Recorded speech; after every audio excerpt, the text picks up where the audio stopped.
he became uncomfortable. He could only rest his hands on the table, and he couldn't get up and walk around. Eventually, he grunted, "So why am I here?" The guard didn't move, didn't smile. Frank didn't know him and wasn't sure if he was one of the regular staff anyway. The uniform was the same, but the face was unfamiliar. Frank eased forward, twisted his arms so he could put his elbows on the table and put his weight on them. His head drooped forward. He was perpetually tired, from lights on to lights out. It wasn't an earned tiredness, a good tiredness. Having so little to do was exhausting. Then there was the scrabble of a key at a lock, and the other door, the one facing him that led to the free world, opened. A man in a suit came through and, without acknowledging Frank or the guard, put his briefcase on the table and pushed at the catches. The lid sprang open, and he lifted it to its fullest extent so that it formed a screen between Frank and the contents of the case. The briefcase smelled of leather, earthy, rich in aromatic oils. The clasps and the corners were bright golden brass, polished and unscratched. They shone in the artificial light. The man pulled out a cardboard folder with Frank's name on it, shut the briefcase, and transferred it to the floor.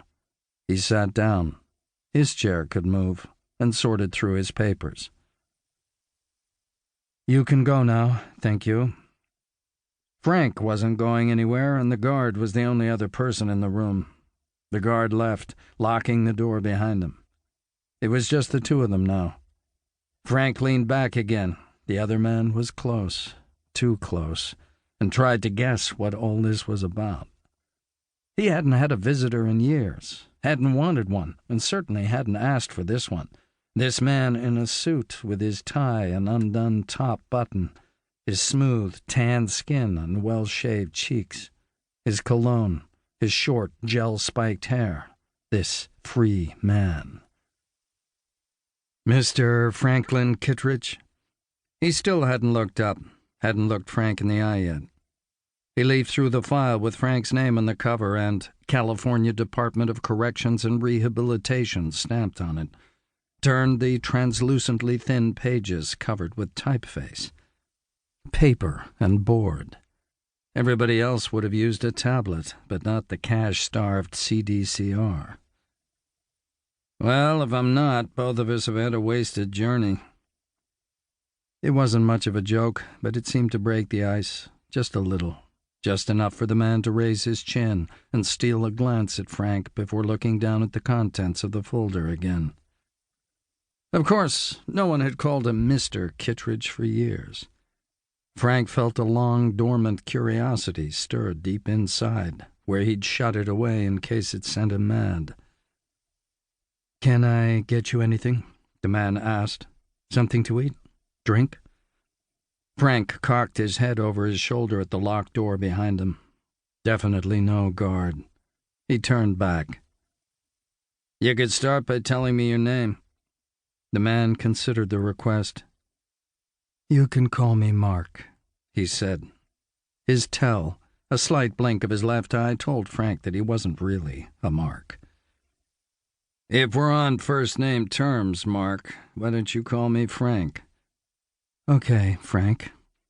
The man not called Mark closed the folder, opened it again, turned some pages. "So what are you in for, Frank?" "I'm assuming you're not carrying that file in front of you because you're short of reading matter. I know you know what's in it, you know that I know. So while this is a pleasant change of scenery, I'm still going to ask you why you're here." Mark finally looked up, perhaps surprised by the directness aimed at him. "You know you're going to die in here, right?" he said. "I'm eligible for parole in 85 years. What do you think, Mark?" Frank twitched the corner of his mouth. That was his smile these days. "Do you reckon I'll make old bones?"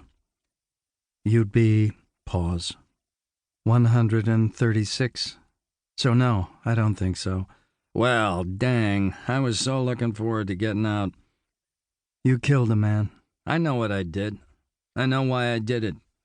But if you're looking for contrition, maybe you should have asked for..."